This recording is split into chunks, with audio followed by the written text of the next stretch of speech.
War. The war. Conflict between India and Pakistan. Like northern India, but it's got a much more Muslim population. आज पूरी दुनिया पाकिस्तान को ऐसे नजरिए से देखती है, मगर जब उसके साथ इंडिया का नाम जुड़ जाए तब होता है असली मुकाबला, जो आज आप खुद भी फैक्ट भाई की जुबानी सुनेंगे। जानेंगे कि क्या हुआ जब एक फॉरेनर ने इंडियन प्रोडक्ट को पहचान कर पाकिस्तानी प्रोडक्ट को नकली कर डाला, और इसी के साथ देखेंगे कि आखिर ऐसी कौन सी इकलौती चीज है जिसमें पाकिस्तान इंडिया से कई गुना आगे है। आर्मी, क्रिकेट या फिर कुछ और? न सिर्फ वो एक, लेकिन क्या अब फॉरेन में बॉलीवुड खत्म होकर लॉलीवुड को देखा जाता है? इन सारे ही सवालों का जवाब आपका अपना फैक्ट भाई आज की वीडियो में देगा। तो आइए शुरू करते हैं। नंबर 1, मिलते हैं मैदान पे।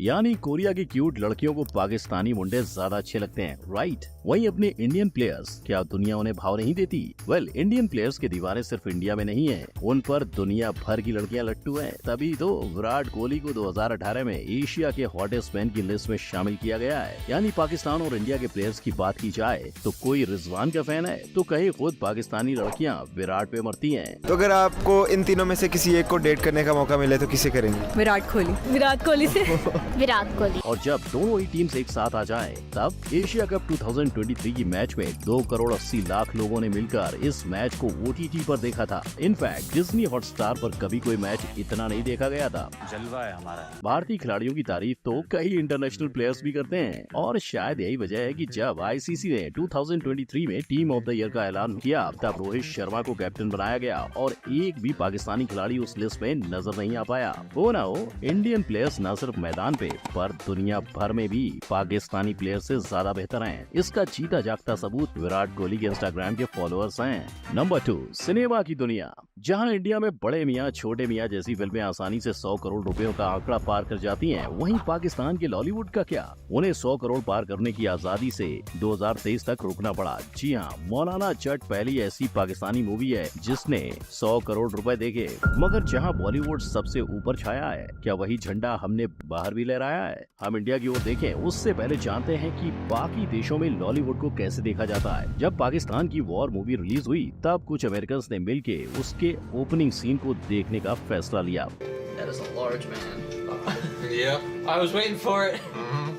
यानी अगर पाकिस्तान वाले अच्छी मूवी बनाएंगे तो उसे दुनिया भर में पसंद किया जाएगा। वैसे ही जैसे इंडिया के दंगल को चाइना सहित पूरा विश्व चाहता है, और जैसे शाहरुख खान इंडिया में फेमस है, वैसे ही आमिर खान दुनिया भर में, क्योंकि जितनी हिट उनकी दंगल फॉरेन में हुई उतनी ही मजेदार 3 इडियट्स भी थी। इसीलिए उसे स्पेनिश लोगों ने भी बनाया। इनफैक्ट हॉलीवुड ने भी अपना रीमेक अनाउंस किया था, लेकिन कभी रैंचो हॉलीवुड नहीं पहुँच पाया। नंबर 3, असली मुकाबला। जूस पिवानो, जी जिंदगी जवानो, मज्जा नीलाई। इस जिंदगी चैनल पे सभी इंडियंस को पाकिस्तानी सीरियल्स की वो झलक देखने को मिली जो कभी किसी ने इमेजिन भी नहीं की थी। ऐसा इसलिए क्योंकि पाकिस्तान की सीरियल सास बहू वाले ड्रामा से बढ़कर कहानियां होती हैं। शायद इसीलिए इंडियन और पाकिस्तानियों को छोड़कर पाकिस्तान की जिंदगी गुलजार है टीवी सीरियल बांग्लादेश में भी काफी मशहूर है। वहीं जब भी इंडियन टीवी सीरियल की बात आती है, तब सिर्फ और सिर्फ शर्म का सामना करना पड़ता है। अब गोपी बहू के लैपटॉप धोने के सीन में तो हम सब ने भी हंसी उड़ाई थी, लेकिन दर्द तब होता है जब इसका अपमान विदेश में हो। Okay, oh my god. I feel so bad for her. She's so innocent. She's just doing what she's been told to do. इतना ही नहीं, उन लोगों के नागिन के रूप बदलता देख भी होश उड़ गए। Just became a snake. What? Bitch just turned into a snake like that. What's going on? शायद उस दीदी के एक्स ने भी इसी तरह रूप बदला होगा, लेकिन कुछ भी कहो, इंडिया ने भी कई अच्छे टीवी सीरियल्स बनाए हैं। हालांकि पड़ला पाकिस्तान के सीरियल्स का भारी है। नंबर 4, तेल निकाल दिया। असली आंवला, टावर आंवला। ये पार्ट सिर्फ इंडिया में नहीं, पाकिस्तान में पाकिस्तानी एक्ट्रेस आयजा खान भी पढ़ाती हैं। लेकिन इसके बावजूद जब विदेशी ब्लॉगर कार्ल रॉफ पाकिस्तान के मिनी इंडिया की गलियां छान रहे थे, तब उन्हें डाबर आंवला की सस्ती कॉपी दिखाई दी। लिखाई से बोतल की सजावट तक पाकिस्तान की किसी सस्ती कंपनी ने डाबर आंवला का जीरोक्स बनाकर नाम दिया डाबुरा आंवला। देखा जाए तो वहाँ की बॉर्डर पार जो इंडिया से माल जाता था, उसे अब बैन कर दिया गया। इसीलिए जो लोग पहले से इंडियन प्रोडक्ट यूज करते बनते आ रहे हैं उनके लिए वैसे ही दिखने वाले डुप्लीकेट प्रोडक्ट्स ज्यादा सेल होने लगे। पर एक विदेशी होकर भी कार्ल ने दुनिया भर के 35 मिलियन लोगों का भरोसा और 80 साल का इतिहास रखने वाले डाबर आंवला के हेयर ऑयल को एक बार में पहचान लिया और दुकान वाले के सामने ही मेड इन पाकिस्तान तेल को नकली बता दिया। This one is absolutely fake.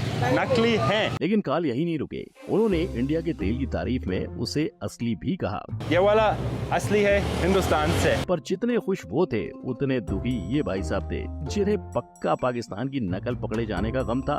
Number 5, हमारा कुक सबसे बेहतर। पाकिस्तान का पसूरी गाना इंडिया के मसूरी तक हिट हुआ और इंडिया का लाड़की गाना पाकिस्तान के मुल्तान तक सबको रुला गया। यानी दोनों देश अपने अपने कुक स्टूडियो को लेकर बेहद अच्छा संगीत बनाते हैं, पर जैसे हम उनके और वो हमारे गाने सुनते हैं, क्या वैसे ही बाहर के देश में भी होता है? सबसे पहले देखते हैं कि आखिर विलायती लोग पाकिस्तानी सिंगर्स के बारे में क्या राय रखते हैं। I love this. I love this. I love his voice. I love his voice. You got the piano coming in the background. और अली सेठी को सुनकर वो इतने एक्साइटेड हो गए कि वो लोगों से हाथ जोड़ने लगे कि भैया कोई इनके गाने और सुनाओ। I love this. I want more. Have these two artists done more songs together? Her voice is so deep and resonating and moving. I fucking love it. तो क्या इंडिया के कोक स्टूडियो को सुनकर भी इन महाशय का यही रिएक्शन आया? Right, I just gotta say, that guy can move. That guy can move. Also, is it just me or does he have the best hair you've ever seen? यानी पाकिस्तान को टक्कर देने के लिए खुद अल्लू अर्जुन को स्टेज पे उतरना पड़ा, क्योंकि अगर देखा जाए तो इंडिया से ज्यादा पाकिस्तानी कुक स्टूडियो की तारीफ होती है। और हाँ, ये एक अकेली ऐसी चीज है जिसमें पाकिस्तान हमसे कई गुना आगे नजर आता है। लेकिन एक बात तो है कि जब तक आजादी नहीं मिली थी तब तक पूरा का पूरा संगीत तो इंडिया का ही था, राइट? यानी उन्हें भी गायकी हमसे ही मिली है। नंबर 6, खाने में क्या है? Makes better food. इसका जवाब जाने इससे पहले जानते हैं कि दोनों ही देशों में बिरयानी सबसे ज्यादा पसंद की जाती है। इनफैक्ट आज भी अगर 43% पाकिस्तानी को पूछा जाए कि वो क्या खाना पसंद करेंगे तो मुंह से पानी के साथ बिरयानी का नाम निकलेगा। इसीलिए जब भी कोई ब्लॉगर फॉरेन से पाकिस्तान आता है तो वो पाकिस्तानी बिरयानी मंगवाता है। This is the best biryani I've ever had in the world. तो क्या सच में ये दुनिया की सबसे बेहतरीन बिरयानी है? इसी का जवाब ढूंढने के लिए खालिद अल अमेरी चैनल के यूट्यूबर हैदराबाद आ पहुँचे। That you said about Hyderabadi biryani wasn't true. It was more than what you said. So much flavor. Absolutely delicious. हालांकि अगर देखा जाए तो बिरयानी ना इंडिया की है ना पाकिस्तान की, क्योंकि बिरयानी का जन्म ईरान में हुआ था। मगर जहां दोनों ही देशों का खाना मशहूर है वहां सबसे अच्छा किसका? अब जानते हैं उस वीडियो का जवाब। Pakistani chicken nuggets. Corn flour inside, right? 8 out of 10. What is the best is from your country? 8.5 out of 10. यानी इंडियन पकोड़े को 8.5 नंबर और पाकिस्तान को 8 नंबर। परफेक्ट भाई की माने तो खाना हर जगह का अलग ही होता है, क्योंकि इंडिया के कई लोगों को भी पाकिस्तान के नमकीन पसंद आते हैं। एक आफ्टर टेस्ट आ रहा है एलपिनो का। मुझे लगा हैलापेनो वाला नहीं अच्छा होगा भाई। It's pretty good. और पाकिस्तान के अंदर भी इंडिया के कई नमकीन बिंदास बिकते हैं। एक्स्ट्रा फ्लेवर है। 10 out of 10. नंबर 7, देशों के जवान।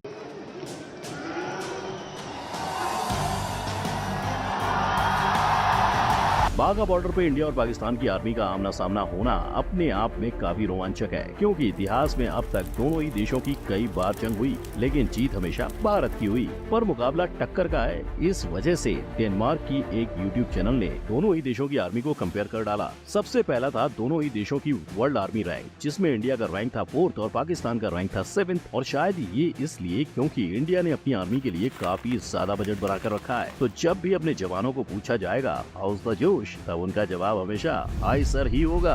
दूसरा था दोनों की मिलिट्री रैंक का कंपैरिजन, जिसमें इंडिया को हारता हुआ देख यूट्यूबर खुद भी घबरा गए। What? Infantry fighting vehicle, armored protected. What? They look like that. यानी पाकिस्तानियों के घर भले ही चूल्हे ना जल रहे हो, तोपों में बारूद जरूर रहेगा। अब चाहे इक्का दुक्का चीजों में पाकिस्तान हमसे आगे निकल गया, लेकिन इंडिया की हेल मार्च की बराबरी वो कभी नहीं कर पाएंगे। What the fuck?